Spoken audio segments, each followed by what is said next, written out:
Well, good morning, everyone.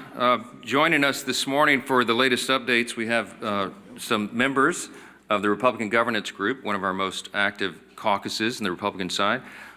These are folks among our friends and colleagues, the most productive, most dedicated, most effective members because they are people who work every day on solutions for the greatest challenges facing our country. And Carlos Gimenez is with us, and Blake Moore, and Julie Fedorchik, and Gabe Evans.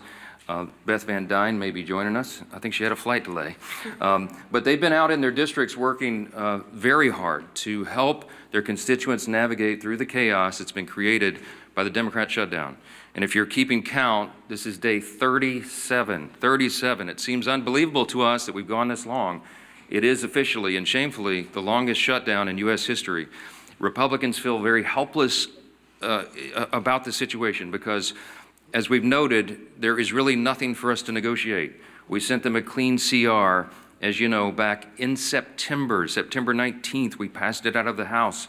It feels like a lifetime ago. But that was a nonpartisan measure. It was 24 pages in length. It has no Republican priorities on it at all. It was merely the status quo to keep the lights on so that the members of Congress and the Republican and Democrat Party could work together to finish the government funding appropriations process. And the Democrats tried to turn that into a game.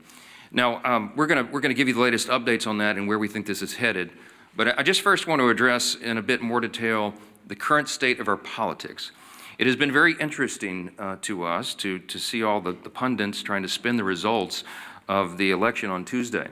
I just want to point out some simple facts here, and as usual, I try to be concise and give you the highlights here, but there's some things that we really need to point out. First, there were no surprises on Tuesday night, okay? You had blue states and blue cities that voted blue, to the alarm of no one, to the surprise of no one.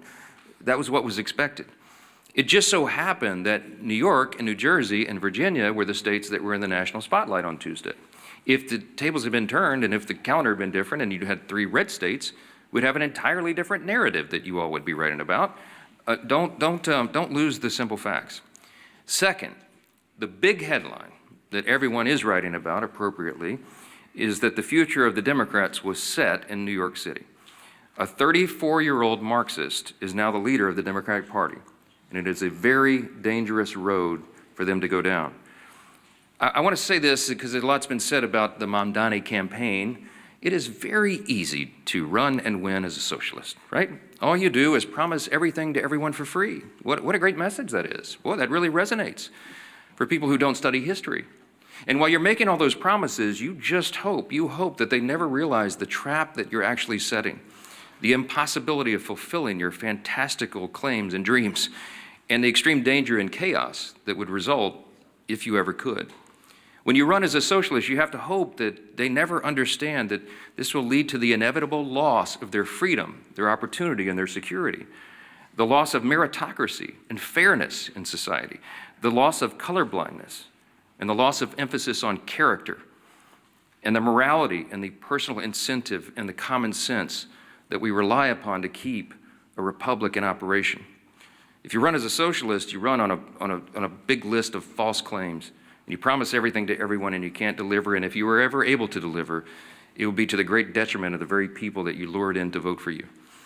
Third fact about the election on Tuesday night is that the Democrats, and you all are not writing about this, and you should be, you're not writing enough about it, the Democrats have now set themselves on a collision course in their own tent.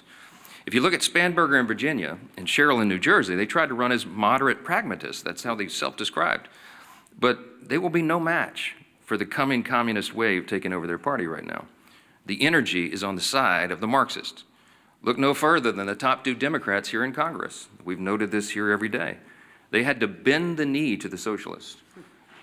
Hakeem Jeffries and Chuck Schumer are both from New York.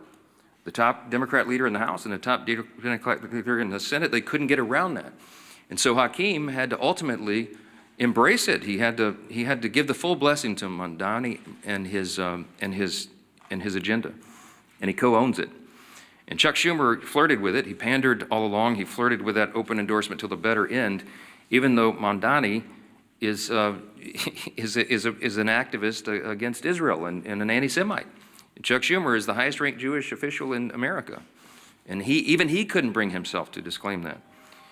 And as we've noted here every day, the sole reason for the entire federal government being shut down now, the sole reason for all the American people suffering all this pain and hardship is because of the fear of political retribution from the far-left activists who run the Democrat Party. That is the motivation for the shutdown. It's never been about any policy issue at all. It was only so that they could show a fight and try to show that they're tough to this rising far-left activist base in the party. The old guard has been repudiated, and the radicals are taking over the Democratic Party. We have evidence now every day. Yesterday, Jared Golden announced he would not be running for re-election in the state of Maine.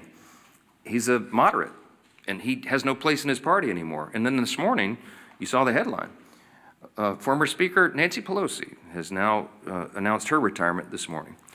That is a very important sign that I hope that you all will delve into. Even the famous San Francisco liberal is not far left enough for the neo-Marxists.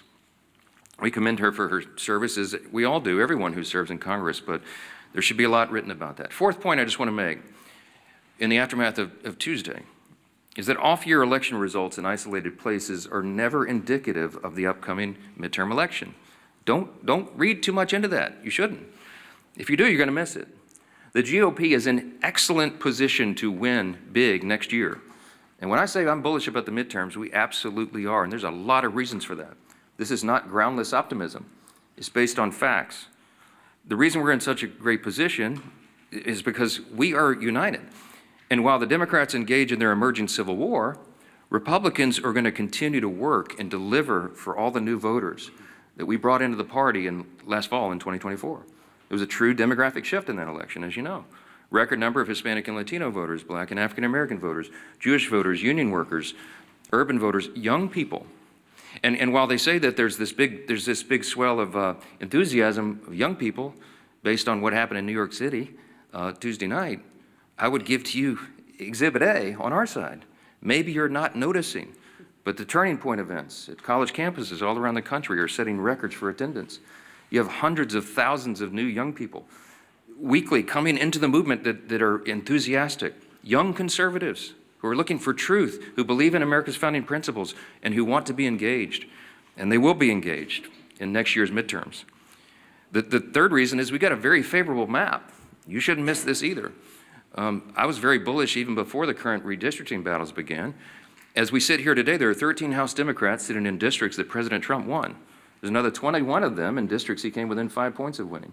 There's only three, conversely, there's only 3 House Republicans sitting in districts that Kamala Harris won. That's a lopsided map. And after redistricting, we think we'll net a few more seats, handful, maybe 6 to 8. We're in very good position to make history and grow this majority. And finally, I'll just leave you with this. The reason we're so enthusiastic about running next year is we have a real record to run on. Mondami and Democrats want to talk about affordability. We love that subject. We love it. Look at the facts. I brought some this morning. It's the Republicans who are working every day to make life more affordable for working families. And it's not a talking point for us. We are delivering. After 4 long years of skyrocketing prices under the Biden administration, we had to take over. You don't flip a switch and reverse that overnight. It takes a while to work those policies out of the system and to get the new ones in. President Trump and Republicans are delivering results for the American people that they can see and feel. To date, we've seen core inflation is nearing its lowest level in 4 years. Gas prices have fallen to a 4-year low. Prices for everyday goods continue to decline, and blue-collar workers are seeing the largest increase in wage growth in nearly 6 decades. That's the result of our policies.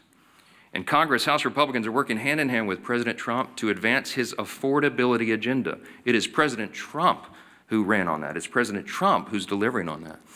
And we are all partners in that new effort to make America great again. It begins with the economy, and we know that. We're laser focused on making a difference in the lives of hardworking American families. Here's another demonstration, the Working Families Tax Cut. It is aptly named. It's the largest tax cut in U.S. history for working and middle-class Americans. You got Bernie Sanders running around, they're talking about the billionaires. It's not this. That's the opposite of the truth. Look at the facts. That bill was written for lower and middle-class earners, and they are the ones that will feel the positive effects going into next year. We included in that, as you know, no tax on tips, no tax on overtime, real tax relief for seniors. These are the kinds of things that people feel, and they see that we're making good on our promises. We've made historic investments in American energy dominance to drive down the cost of gasoline and groceries.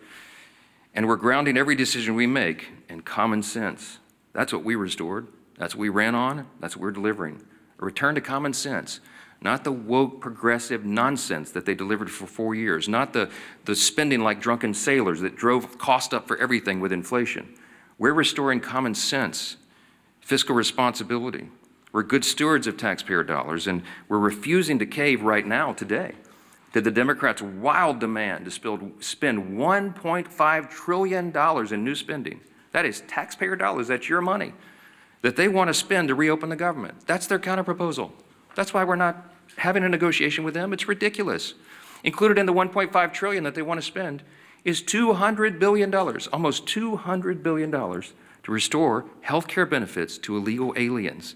That is taxpayer money that they want to spend for that. They want to send billions of dollars back overseas for social programs in foreign countries. We're not doing that.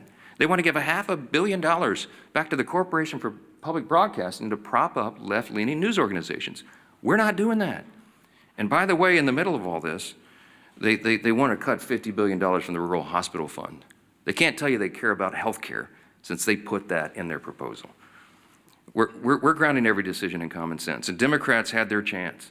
When they controlled Washington, look at the history, don't forget it. This was just a year ago. You know what we inherited? They left us with a 40-year high inflation, higher taxes and energy prices, and massive instability around the world. And what did they do in June of this year? This is the most recent history no one can forget. They voted against no tax on tips. They voted against no taxes on Social Security. They voted against a larger child tax credit. The Democrats in the House and Senate voted against lower energy prices, against more American manufacturing and jobs, and against lowering health care premiums by 12%. That provision, the cost sharing reduction provision, was in the House version of the Working Families Tax Cut, the big beautiful bill. We sent it over to the Senate, and they worked to strike it out of the bill. Ask the Senate Democrats about that. Right now, they've created another mess. They've created a mess for America with this pointless government shutdown. The Democrats will tell you that they're feeling emboldened. They're feeling emboldened because they had a few blue state election results. It does not change the fact that they have walked their party off a cliff with no parachute and no path forward. The reason we're stuck right now is because of one simple fact. If they vote to reopen the government, the Senate Democrats are afraid that the radicals in their party will say that they caved. They're afraid of the retribution that will come from that. But if they keep the government shut down, they know very well, as we all do, that millions of Americans will continue to suffer as essential services remain unfunded and paychecks to federal workers continue to stay stalled. So our question for Democrats this morning is this: which constituency matters more? The loud radicals in your party or the hardworking American people? I can tell you which side the Republicans are on.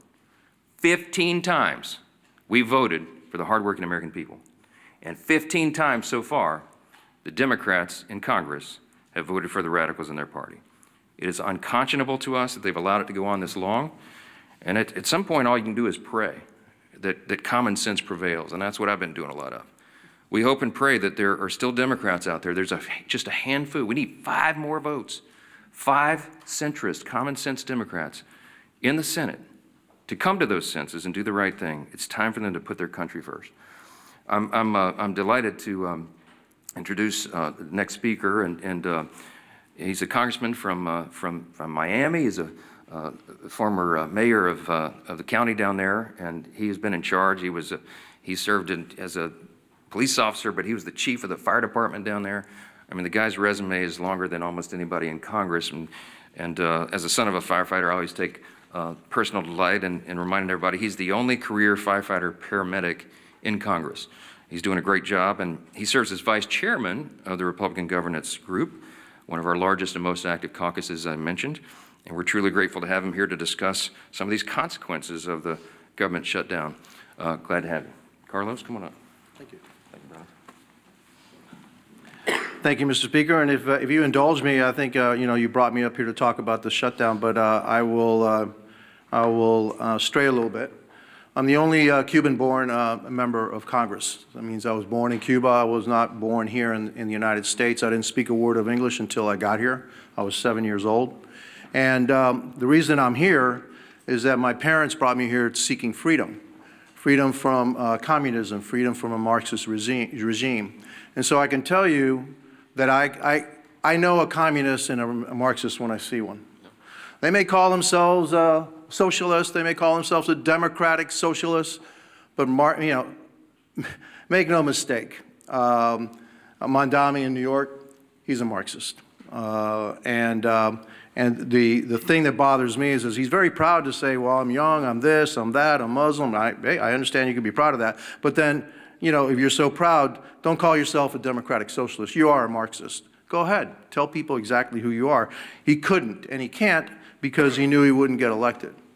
But I hope that the people of New York do not suffer the same consequences that my homeland of Cuba has suffered. Castro and the Castro regime destroyed my homeland. They can't even keep the lights on. They don't have food, they don't have medicine, they can't keep the lights on. It's a total disaster of an island, a beautiful island that actually had the second highest standard of living in the Western Hemisphere when the regime took over. And so one of the reasons I'm in Congress, the primary reason I'm in Congress, is that I want to make sure that my children and grandchildren never suffer the same fate that my parents did, having to leave their country and bring us to a new country with about $10 in their pocket. Now, that's what makes this country great. My parents came here with $10 in their pocket and a watch. By the way, I still have that watch. All right. And here I am. Their son was a firefighter. He was a city manager. He was a county commissioner, county mayor of the largest county in the state of Florida, and now a member of Congress. I don't think there's too many countries that you can say that can happen. That's why I love this country. That's why I will fight for this country. And again, I know a Marxist when I see one. And it's unfortunate that the Democrat Party is heading that way, which means we just have to fight that much harder. Here to talk about the shutdown. And so, I'm Congressman Carlos Gimenez again. I represent the state of Florida, Miami, and the Keys. Today I'm standing in for my friend, RG2 Chairman David Valadao of California, with one clear message, and I want to thank also the other members of RG2 that are here. The Republican Governance Group focus has always been about governing responsibly. RG2 is committed to putting results ahead of rhetoric, keeping the government functioning, and finding practical, common sense solutions that improve the lives of the American people. That's what we're here to do. And that means that we do what's right, even when it's hard. Yes, we're here on day 37 of the Democrat government shutdown, and with each passing day, more Americans are feeling the impact. The effects in my hometown or in my state. In my home state of Florida, 155,000 federal employees have not received their paychecks. Close to 2 million Floridians who rely on SNAP, including more than 1 million children, will not be getting their benefits. My colleagues on the other side insist we have chosen, my colleagues on the other side of the aisle have chosen politics over food security for millions of Americans.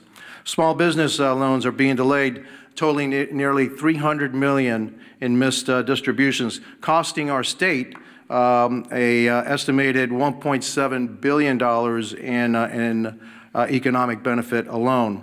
Starting Friday, 10% of the American airspace is going to be reduced because of the shutdowns ahead of the busy holiday season. More than 3,500 flights will either be delayed or canceled altogether.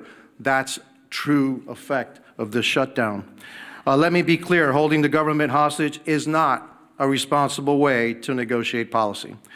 On September 19th, the House of Representatives voted to extend government funding to keep the government open. And as the Speaker said, with a clean CR. There were no riders in it. There's no policy differences. It's actually a Biden budget, right?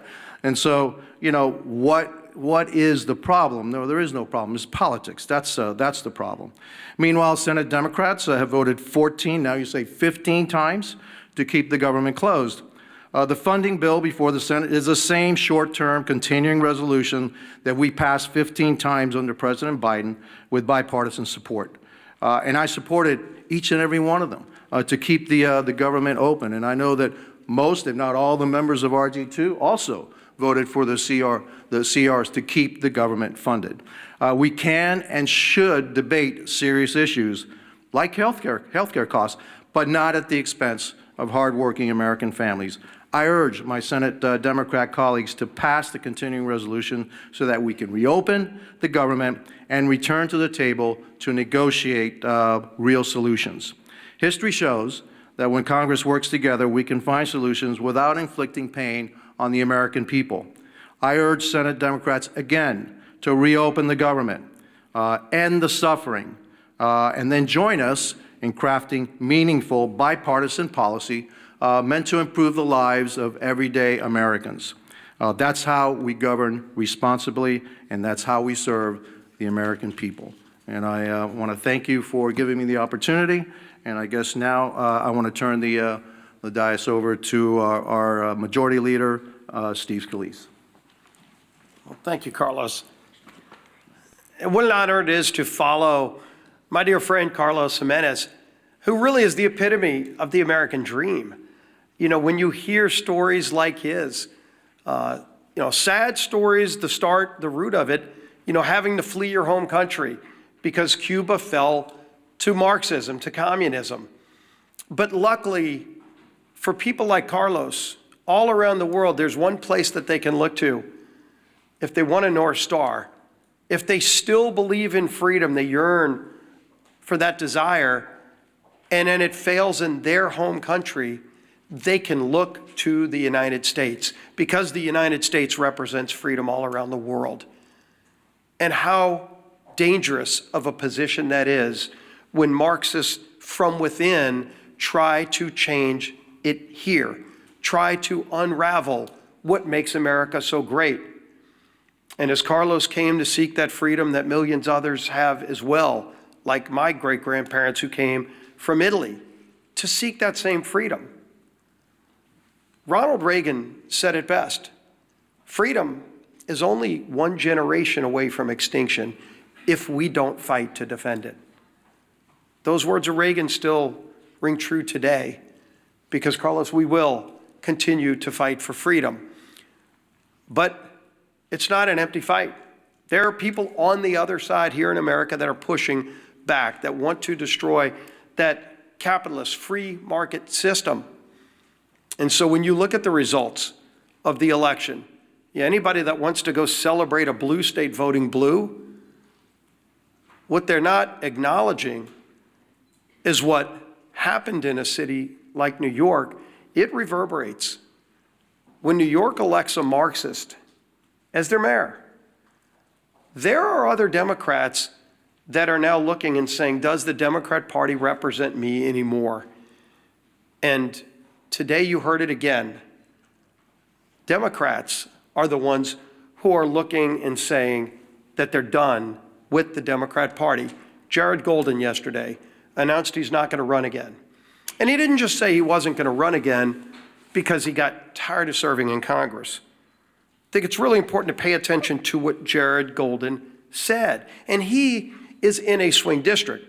Jared Golden is one of those moderate Democrats who represents maybe the old Democrat Party now, what was discarded by the voters on Democrat cities and states. But it's not where America is. So when Jared Golden announced yesterday he's not going to run again, he said, quote, "We're allowing the most extreme pugilistic elements of our party to call the shots. Just look again at the shutdown.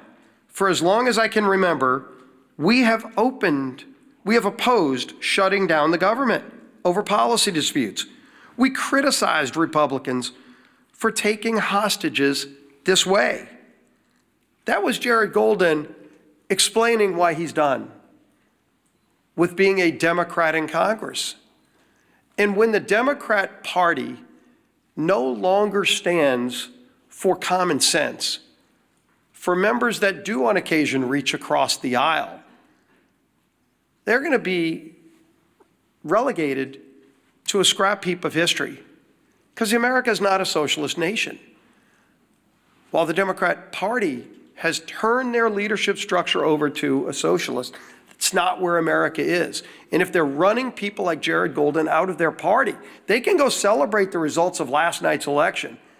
Again, if Alabama held an election also Tuesday, and gee whiz, a Republican governor was elected governor of Alabama, would anybody be writing a story about it? Of course not. So let them go celebrate New Jersey electing a Democrat governor, New York City electing a Democrat. The real concern is that the Cuomo wing of the Democrat Party got destroyed by the Mondami wing of the Democrat Party. And if they want to call that a victory, good luck. Something tells me they're not going to be sending Mondami to swing districts around America. He's not going to Maine. Let Mondami go to Maine for that now open seat in Congress, a 50-50 district. Will they be sending Mondami to those kind of swing districts? Colorado, where somebody like Gabe Evans represents, is Mondami going to be going there?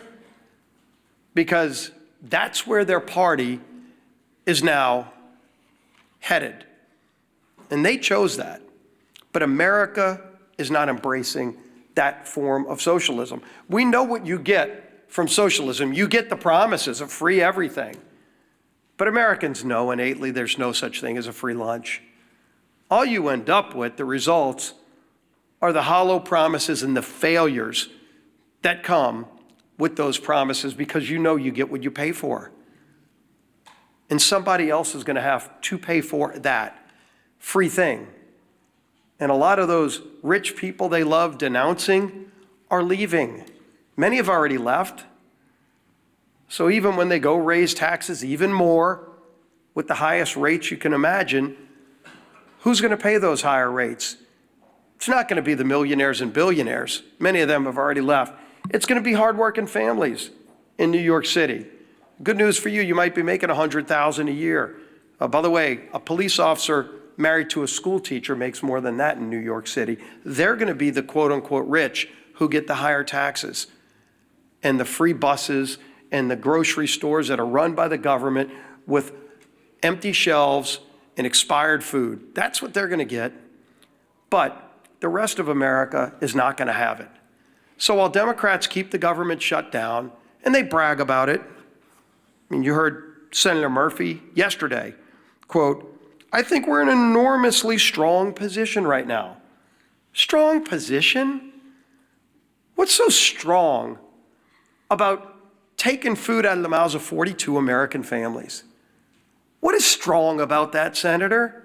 Sure, you can vote again today to keep the government shut down, but there's nothing strong about denying food to people who are low income and who can't afford it. That's a weak place to be. But that's what they're bragging about. When, as we saw, the transportation secretary yesterday said 10% of flights are going to have to be cut back because we don't have enough air traffic controllers, because Democrats chose not to pay them. And so people are getting ready to go travel to see their family, hopefully, for Thanksgiving. But they're not going to be able to get that flight. They're going to have to leave a day or two earlier to drive. Maybe they won't be able to fly. But don't worry, some Democrat senator thinks he's in a stronger position because he's now leveraged Americans as pawns in some game. That's what they think this is. It's disgusting. And the American people are catching on. And so while Democrats applaud socialism being the new wave of their party, the few common sense Democrats left in their party are leaving, running for the exits. Well, you might be able to leave New York City and go to Florida or Texas or somewhere else, but if they destroy America, there's nowhere else to go. That's why we're going to fight for freedom every single day, and their approach to Marxism, socialism, whatever you want to call it, will not prevail in America. Our whip, Tom Emmer.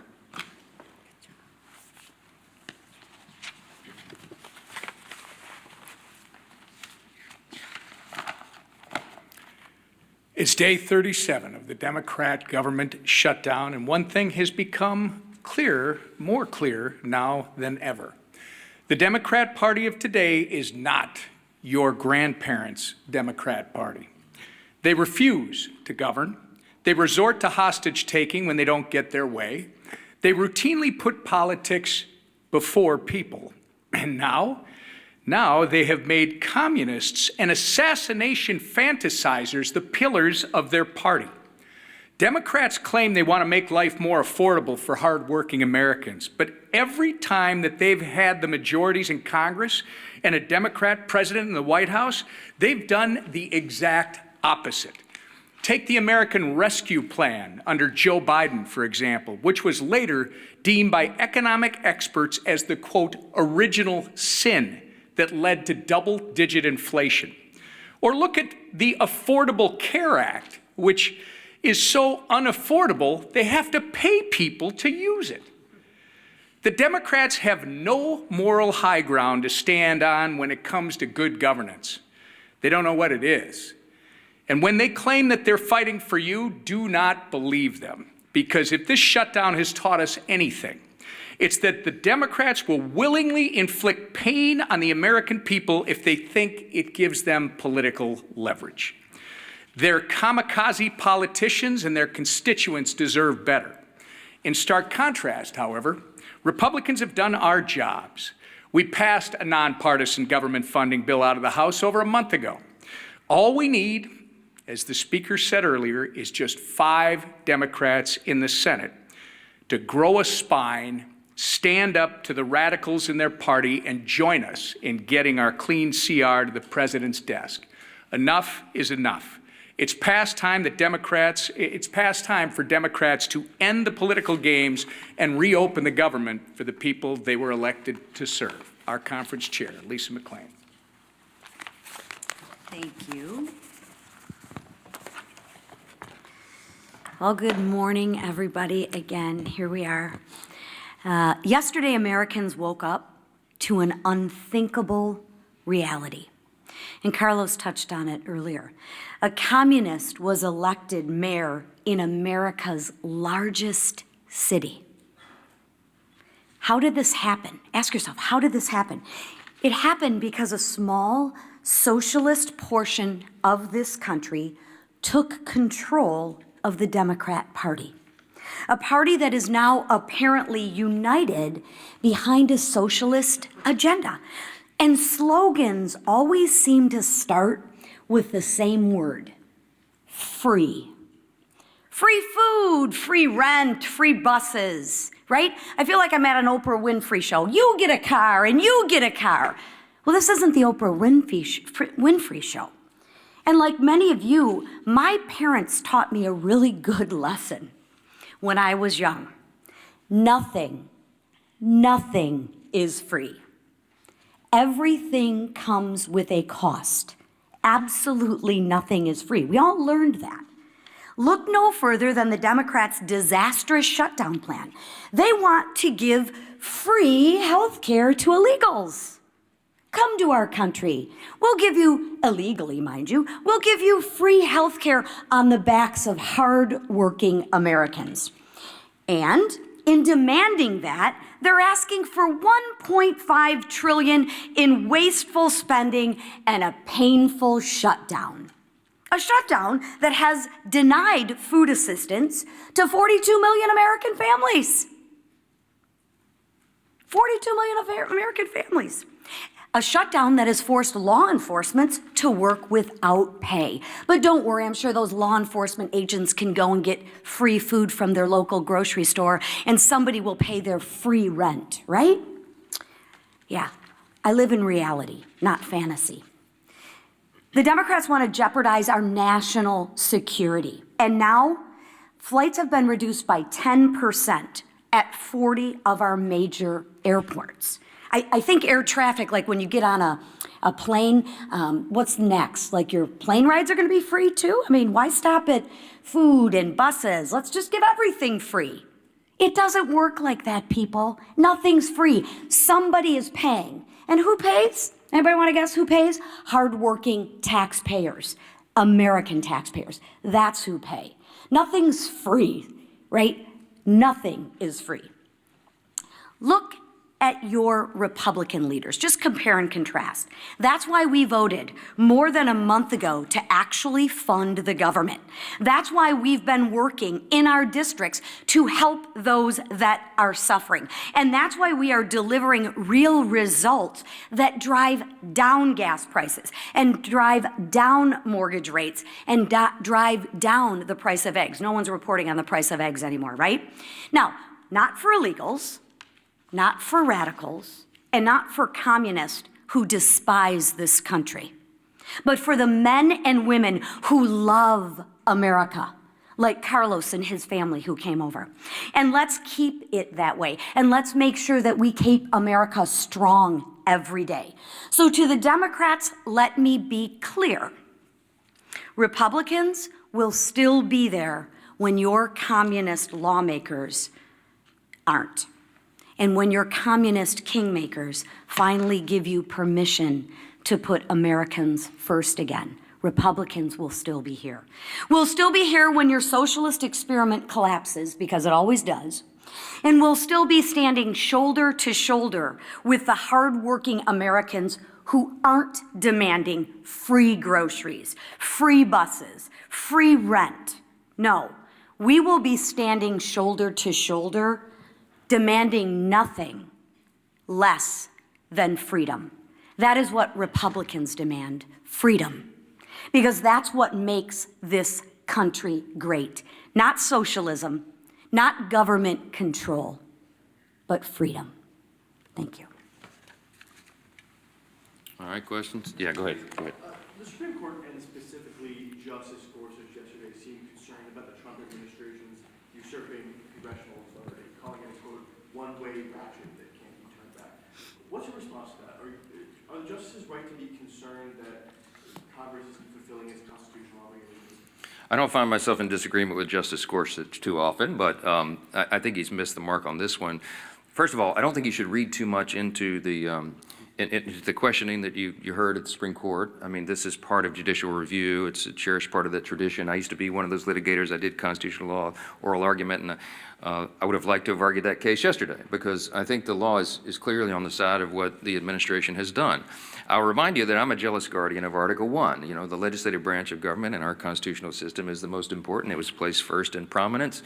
And that's true. And while Congress has a role to play in tariffs and related trade and economic policy, the executive branch does as well. And I think the president has used that well within the bounds of what he's allowed to do, because he's addressing what was truly a crisis for the country. The trade disparity had gone on for decades. It was creating a real imbalance, and it was adversely affecting American people and consumers.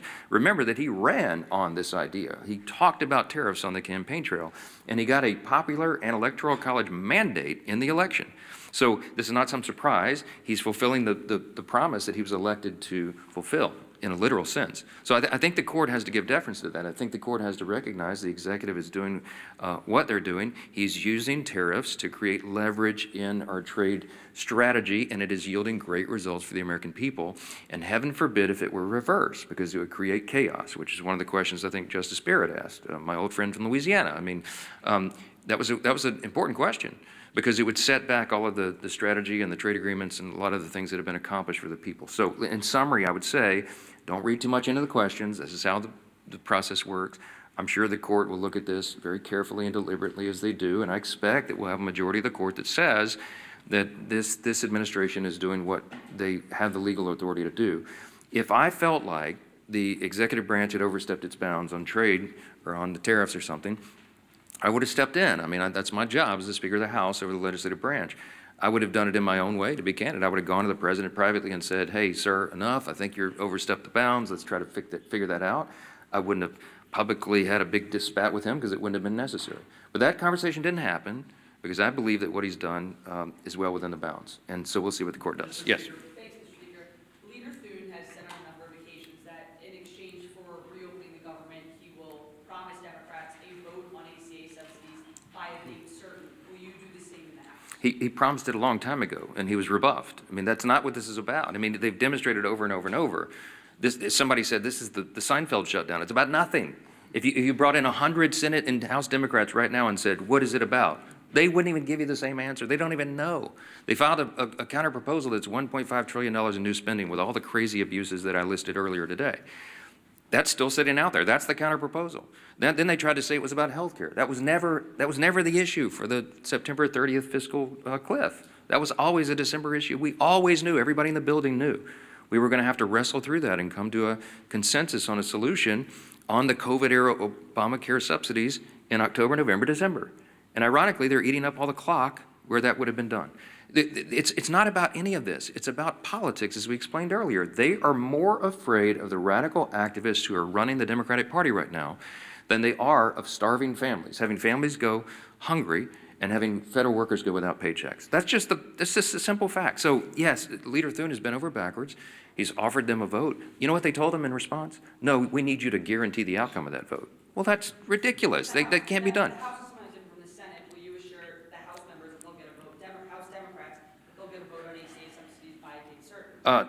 No, because we did our job, and I'm not part of the negotiation. The House did its job on September 19th. I'm not promising anybody anything. I'm going to let this process play out. I'll tell you what they wanted.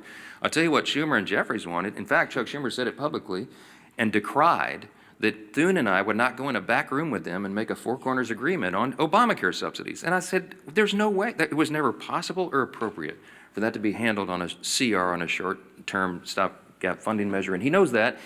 And we're not doing that anymore. We're not taking four corners, four leaders in a back room and making a deal and hoisting it upon the people. I'm not going to be a part of that. Chuck Schumer is part of the old way this was done, and that's part of the reason why people have such a lack of trust in Congress. We need to be transparent, open. We need to do it through the process. We need to involve and engage all of our caucuses and all of our members in this discussion.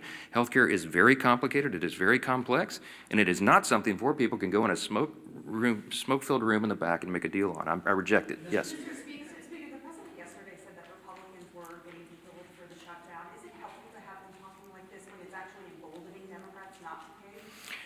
Look, I've spoken with the president about it. I reminded him, as I said this morning, this was not a surprise to us. I mean, blue states elected blue leaders. I mean, yeah, so what? I mean, it would have been a huge headline if we could have had an upset there, but that was to be expected. As Leader Scalise said, I mean, you know, if the three big elections yesterday would have been in, you know, Louisiana, Alabama, and Texas, you'd have a totally different narrative, right? Or name any red state. It just so happened that those were the blue states. That was the blue outcomes. That's what everybody expected. I don't read too much into that. Yes, front row. Good morning. Morning. Two questions. One, about the shutdown, you said 48-hour notice for the House to return. Does that include this weekend? And then a question for you and for Chairwoman McClain. Egg prices are no longer in the headlines, but food prices themselves have still been going up. Grocery prices are still going up. How do you respond to that? Yeah, but the USDA has reported, and all of the economists have shown, food prices always go up. There's an inflationary level that's built into grocery prices, but they're going up at a much slower pace. In other words, the economic policies, even though all the provisions of the Working Families Tax Cut have not yet been implemented, that's going to make a dramatic effect. It's going to be like jet fuel to the economy. We have all these pro-growth policies that will bring down costs, increase wages, increase jobs, and more access to the economic rung so that more people can climb up the ladder. But in the meantime, even the fact that we have made these positive steps and momentum, grocery prices are rising at their slowest level in many years. You should look into that. So, I mean, that is an exhibit C, and the argument that it's Republican policies that are the only thing that's going to bring that down. The reason that your grocery prices are so high, it's multifaceted. But it's because we had 4 years of Bidenomics. Remember when they tried to tell you that Bidenomics was so good for you and your family? And everybody went, what are you talking about? That's part of the reason we shellacked them in the election last fall, because they were trying to sell you a bill of goods that wasn't true. And the reason that inflation rose is because, as was noted earlier, the big signature pieces of legislation that they passed in the Biden administration were disastrous for the economy. And it made inflation rise rapidly. Why? Because when you pour more dollars into the economy, that is the effect. It's just as sure as gravity. It's basic economics. And the Marxists and the socialists who are taking over the Democratic Party turn a blind eye to the reality of basic economics. And you're going to see the effects of that as well. Yes? This weekend into the election results in these blue states, but there were some significant reversals of Trump's gains with Hispanic populations, particularly in New Jersey. Are you at all concerned about Republicans retaining those voters in the next midterm election about something like that? No, I do believe that the demographic shift that we were able to see and experience in the 2024 election will hold. I believe that large numbers of those new voters and these demographics that have not traditionally been with the Republican Party are with us. I will point you to the study that the Democrats themselves paid for that came out, a week or so ago, and they had, I think, hundreds of thousands of respondents to these polls. And the Democrats determined in their own analysis that they are regarded as weak, woke, and out of touch with the people, okay? That's why they lost last November, and that's why they're going to lose this coming November, okay? As Carlos Gimenez said, as a Cuban who came here, his family immigrated here, he came here when he was 7. This is the American dream. I know that the Hispanic and Latino populations across this country understand which party is delivering for them, and they're going to feel that positive effect. They're going to feel increased wages and more opportunity, and before they get to that election next fall. And that's why we did the big, beautiful bill, the Working Families Tax Cut, so early in the year, because we wanted that to really take hold after the beginning of the year so that people will feel that. And we're convinced they will, and I think that's going to inure to our benefit. Thank you all so much.